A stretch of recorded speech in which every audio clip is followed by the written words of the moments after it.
والصلاة والسلام على سيد الرسل وخاتم الأنبياء. اللهم صل على سيدنا ومولانا محمد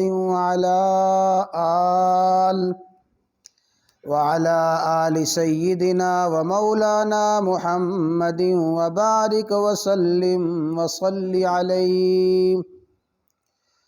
فقلت يا رسول الله إنا كنا في جاهلية وشر فجاءنا الله بهذا الخير فهل بعد هذا الخير من شر؟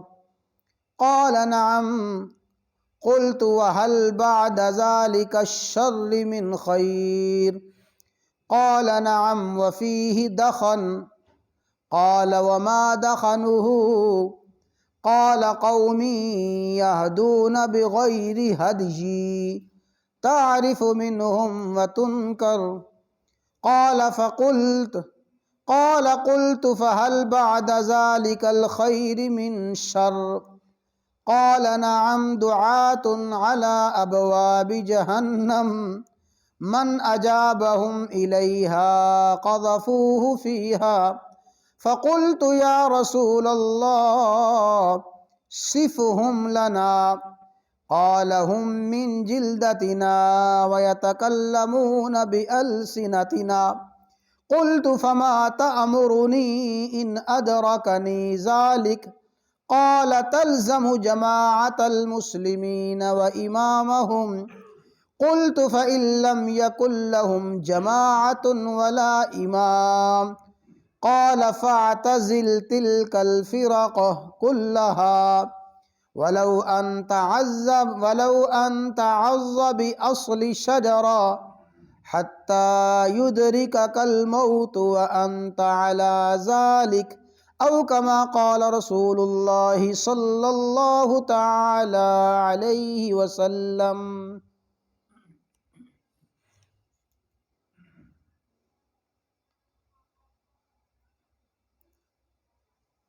قیامت تک رونما ہونے والے فتنوں کا سب سے زیادہ علم رکھنے والے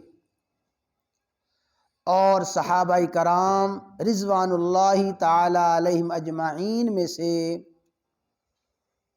ان فتنوں کے بارے میں سب سے زیادہ کھوج اور جستجو کرنے والے حضرت حذیفہ بن یمان رضی اللہ تعالی عنہ نے امام الانبیاء سید الانبیاء سیدنا و مولانا محمد الرسول اللہ صلی اللہ تعالی علیہ وسلم سے ان فتنوں کے بارے میں جو سوالات کیے، وہ چند سوالات اس حدیث مبارکہ میں بیان فرمائے گئے ہیں۔ حضرت حذیفہ رضی اللہ تعالی عنہ نے عرض کیا، یا رسول اللہ انا کننا فی جاہلیت و شر۔ آقا، ایک وقت وہ تھا کہ ہم جاہلیت اور شر کے زمانے میں تھے۔ یہ جاہلیت اور شر وہ ہے جو رسول اللہ صلی اللہ علیہ وسلم کی تشریف آوری سے پہلے کا زمانہ ہے۔ وہ ہر قسم کی گمراہی، شرک، قتل و غارت گری اور تمام فواحش اور منکرات اور ہر قسم کی برائی اور بدی اس زمانے میں موجود تھی۔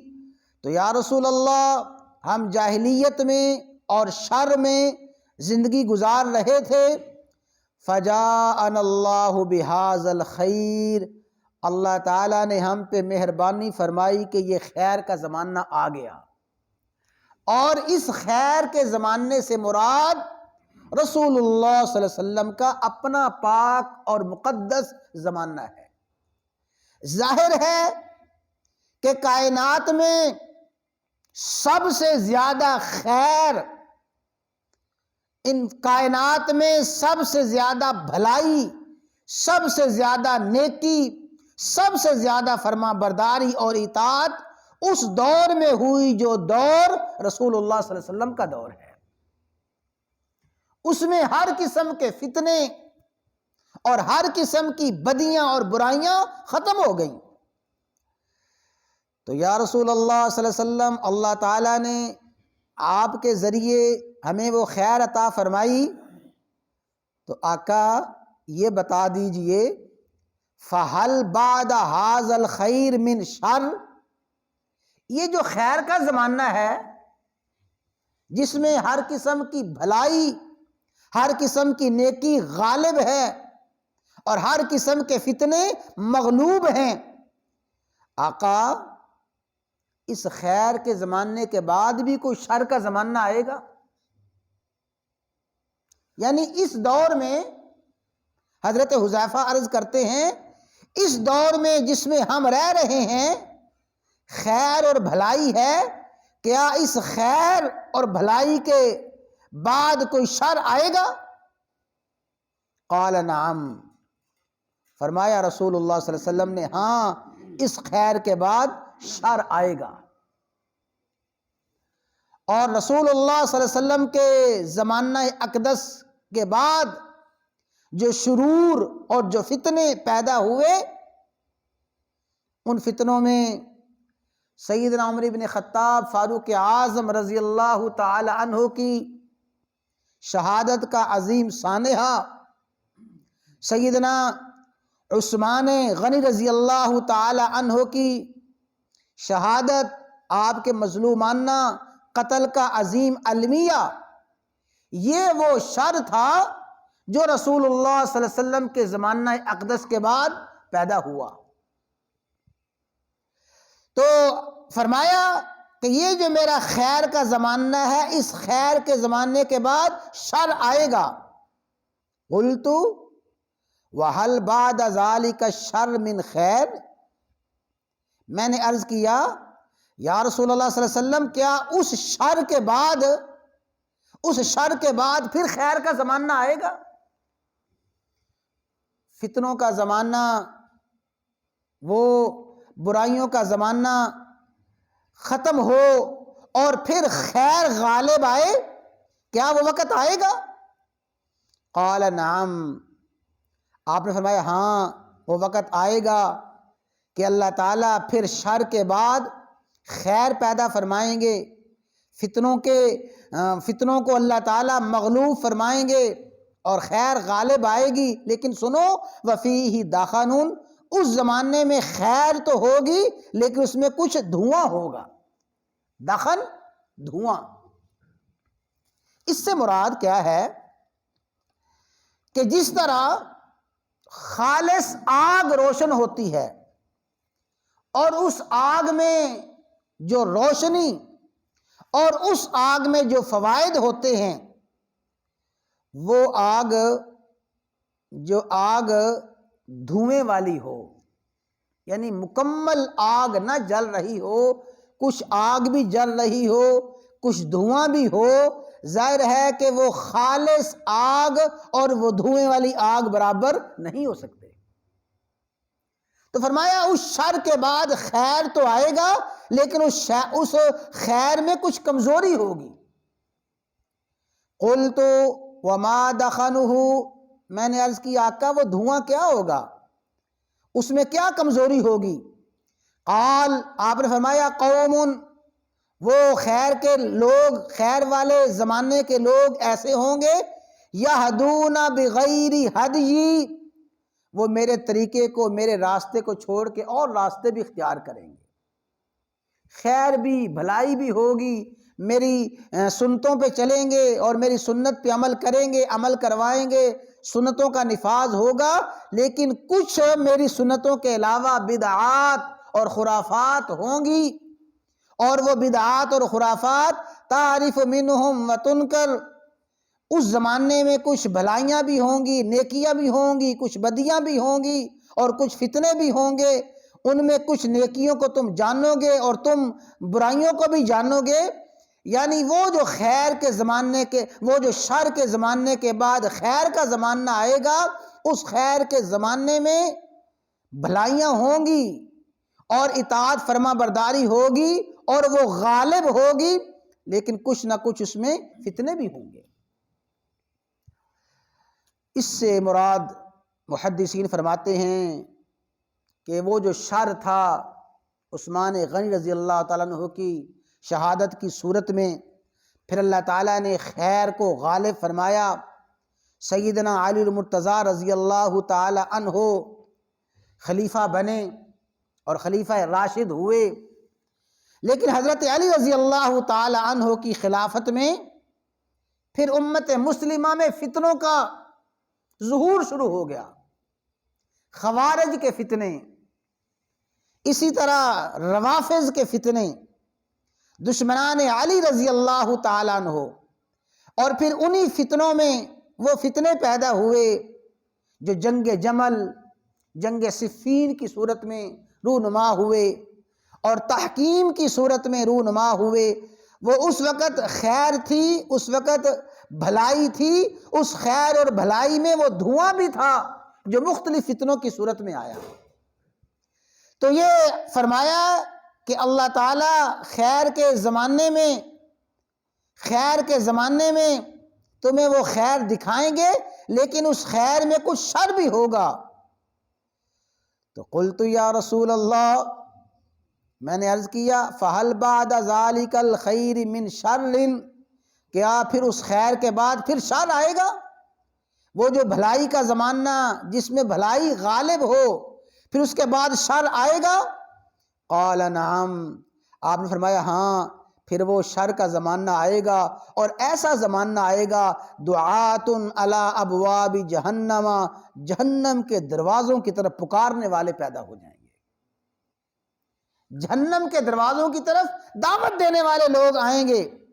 من اجابہم الیہا قذفوہ فیہا، جو بھی ان کی بات کو مانے گا وہ قائد اور وہ گمراہ رہبر و رہنما، وہ گمراہ قائد قذفوہ فیہا، اپنے پیچھے چلنے والوں کو جہنم میں پھینک دیں گے۔ وہ جہنم کی طرف بلانے والے آئیں گے۔ اگلی حدیث توجہ کے ساتھ سن لیں۔ قلت یا رسول اللہ صفہم لنا، یا رسول اللہ صلی اللہ علیہ وسلم ان کے کچھ اوصاف بیان کر دیجئے۔ وہ جو جہنم کے طرف بلانے والے، گمراہی کی طرف بلانے والے آئیں گے اور شر اور بدی کی دعوت دینے والے ہوں گے، جہنم کی طرف بلانے والے ہوں گے، صفہم لنا، ہمارے سامنے ان کے کچھ اوصاف بیان فرما دیجئے۔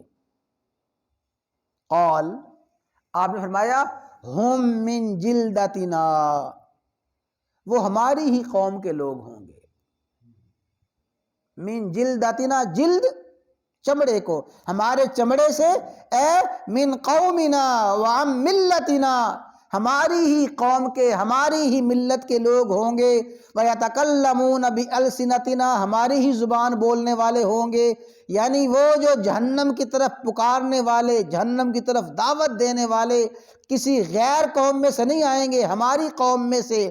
سب سے پہلے عرب کا ذکر ہے، عرب میں سے ہوں گے، پھر مسلمانوں میں سے ہوں گے، اپنے آپ کو مسلمان کہلوانے والے اور مسلمانوں کی زبان بولنے والے، مسلمانوں کی زبان پہ جیسے اسلام کا، اللہ کا، رسول اللہ صلی اللہ علیہ وسلم کا، قرآن کا، اسلام کا نام، ایسی ہی وہ زبان بول لیں گے، لیکن ہوں گے جہنم کی طرف بلانے والے، اور ہوں گے اپنے پیروکاروں کو جہنم میں پھینکنے والے۔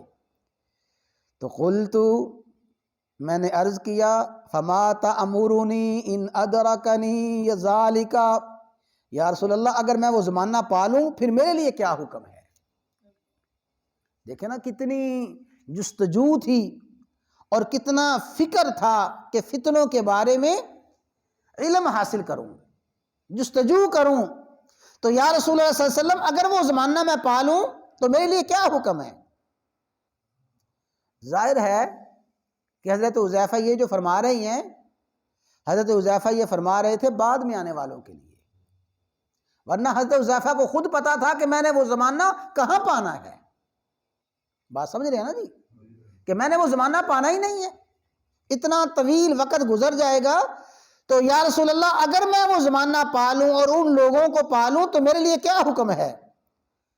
قال، آپ نے فرمایا تلزم جماعت المسلمین و امامہم، اے حذیفہ اس زمانے میں مسلمانوں کی جماعت کو اور مسلمانوں کے حاکم کو لازم پکڑ لینا۔ جو مسلمانوں کی جماعت ہو اور مسلمانوں کا امیر ہو، حاکم ہو، مسلمانوں کا امام ہو، اس کو لازم پکڑ لینا۔ یعنی وہ فرقے اور وہ گروہ جن میں بدعات ہوں، خرافات ہوں، شر ہوں، ان شر اور فتنوں کے لوگوں کو چھوڑ کے، خرافات والے لوگوں کو چھوڑ کے، وہ مسلمانوں کی جماعت جو میری سنت پر، میرے صحابہ کی سنت پہ چلنے والی ہو اور ان کا امیر ہو، مسلمانوں کی جماعت کو اور ان کے امیر کو اس زمانے میں لازم پکڑ لینا۔ یہاں میرے بھائیوں میں ایک بات عرض کرنا چاہتا ہوں جو بڑی سمجھنے والی ہے، کہ رسول اللہ صلی اللہ علیہ وسلم نے فتنوں کے زمانے میں اور شر اور بدی کے زمانے میں جو راہ ہدایت بتایا ہے کہ مسلمانوں کی جماعت اور مسلمانوں کا امیر، اس کو لازم پکڑے رکھنا۔ دیکھیں یہ کہ جتنی جماعتیں ہیں، جتنے گروہ ہیں، جتنے فرقے ہیں، ان جماعتوں میں، ان فرقوں میں شر کا غلبہ کہاں ہے اور خیر کا غلبہ کہاں ہے؟ شر کا غلبہ کہاں ہے اور خیر کا غلبہ کہاں ہے؟ ایک جماعت ہے اس میں آپ کو شر غالب آتا ہے، شر غالب نظر آتا ہے، اور کچھ نہ کچھ خوبی بھی ہے، نیکی بھی ہے، اور ایک جماعت وہ ہے جس میں خیر کا غلبہ ہے اور شر مغلوب ہے۔ جہاں شر کا غلبہ ہو، خیر مغلوب ہو، اس کو چھوڑ کے وہ جماعت دیکھیں جہاں خیر غالب ہو اور شر مغلوب ہو۔ اللہ تعالیٰ یہ بات سمجھنے کی توفیق عطا فرمائے۔ تو فرمایا حذیفہ اس وقت مسلمانوں کی جماعت کو اور اس کے امیر کو لازم پکڑنا۔ آگے توجہ کے ساتھ سنیں، یہ آج کا زمانہ ہے۔ قلت، میں نے عرض کیا، فَإِن لَّمْ يَكُن لَّهُمْ جَمَاعَةٌ وَلَا إِمَامٌ، یا رسول اللہ اگر ایسا وقت آ جائے کہ نہ مسلمانوں کی کوئی جماعت رہے جو پوری کی پوری امت مسلمہ کی نمائندگی کرے، ایسی کوئی مسلمانوں کی نمائندہ جماعت بھی نہ ہو، کوئی امیر، کوئی حاکم بھی نہ ہو، تو پھر میں کیا کروں؟ اور میں عرض کرتا ہوں کہ یہ جو حضرت حذیفہ نے امت مسلمہ پہ احسان فرمایا، یہ آج کے زمانے کی حضرت حذیفہ نے تصویر کشی کی تھی۔ یا رسول اللہ اگر نہ مسلمانوں کی کوئی ایسی جماعت ہو، یعنی جماعت سے مراد میرے بھائیو ایسی ہے جو پوری امت مسلمہ کی نمائندگی کرنے والی جماعت ہو، اور مسلمانوں کے امام اور امیر سے مراد یہ ہے جو پوری امت مسلمہ کی امارت اور امت مسلمہ کی حکمرانی کرنے والا امیر ہو۔ تو آج کون سی ایسی جماعت ہے جو امت مسلمہ کی نمائندہ جماعت ہو؟ آج کون سا ایسا کوئی حاکم ہے، کون سا خلیفہ ہے امت مسلمہ کا درد رکھنے والا، پوری امت کی امامت اور امت کی خلافت سنبھالنے والا کوئی ہو؟ تو یا رسول اللہ اگر نہ کوئی جماعت ہو، نہ کوئی امیر ہو، تو پھر میں کیا کروں؟ قال فاعتزل تلک الفرق کلہا، حذیفہ پھر اس دور میں تمام فرقوں سے، تمام جماعتوں سے علیحدہ ہو جانا۔ فاعتزل، پھر سب کو چھوڑ دینا۔ ولو ان تعزى باصل شجرہ، اگرچہ تجھے درختوں کی جڑیں، درختوں کے پتے کھانا پڑے۔ اس کی دو تفسیریں بیان فرمائی گئی ہیں۔ درختوں کی جڑیں اور پتے کھانا پڑے، مراد یہ ہے کہ تجھے جتنی مرضی مشکلات برداشت کرنا پڑیں، مشکلات کو برداشت کر کے بس ایک کونے خدرے میں لگ کے اللہ کی عبادت کرنا اور اللہ کی فرما برداری کرنا، اس دور میں ہر قسم کے فرقوں سے، جماعتوں سے جدا ہو جانا۔ کیوں؟ بظاہر وہ جماعتیں اور وہ فرقے بڑی خوشنما باتوں کے ساتھ ظاہر ہوں گے، قرآن کے نفاذ کی بات، غلبہ اسلام کی بات، جہاد کی بات، محبت رسول کی بات، دفاع رسول کی بات، بڑے بڑے زیب و زینت والے نعرے لگائیں گے، لیکن خیر کے غلبے کی بجائے ان میں شر کا غلبہ ہوگا۔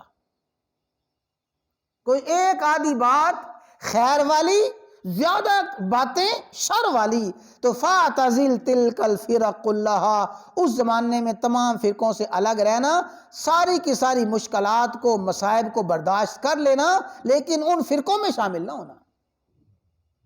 اور بھئی آج یہی ہے، جو بیچارہ کسی جماعت میں، کسی جماعت کا رکن نہ ہو، ممبر نہ ہو، تو آپ سبھی جانتے ہیں نا، پھر اس کا حال یہی ہوتا ہے۔ جب دنیاوی مفادات کی بات آئے، وہ مفادات بھی اپنے ورکروں ہی کو حاصل ہوں گے۔ جب کسی قسم کی حمایت کی بات آئے، وہ حمایت بھی اپنے ہی کارکنوں کو، اپنے ہی ورکروں کو حاصل ہوگی۔ تو جیسی مرضی مشکلات ہوں، ان تمام فرقوں سے الگ رہنا۔ اور دوسرا فرمایا وَلَوْ أَن تَعَزَّ بِأَصْلِ شَجَرَةٍ، تجھے درختوں کے پتے چبانا پڑے، یعنی بالکل علیحدگی اختیار کرنا پڑے، وہ حالات میں علیحدگی اختیار کر لینا، حَتَّى يُدْرِكَكَ الْمَوْتُ وَأَنْتَ عَلَى ذَلِكَ، اسی حال میں تیری موت آ جائے، بس یہ بہت اچھا ہے، بجائے اس کے کہ ان فرقوں میں شامل ہو جاؤ۔ تو حضرات گرامی، یہ جو پوری حدیث ہے، جس کا میں نے مختصر ترجمہ ہی عرض کیا ہے اور مختصر تشریح عرض کی ہے، اس حدیث کو سمجھنا اور اس حدیث کو اپنے ذہن میں بٹھانا آج کے دور میں بہت ہی زیادہ ضروری ہے۔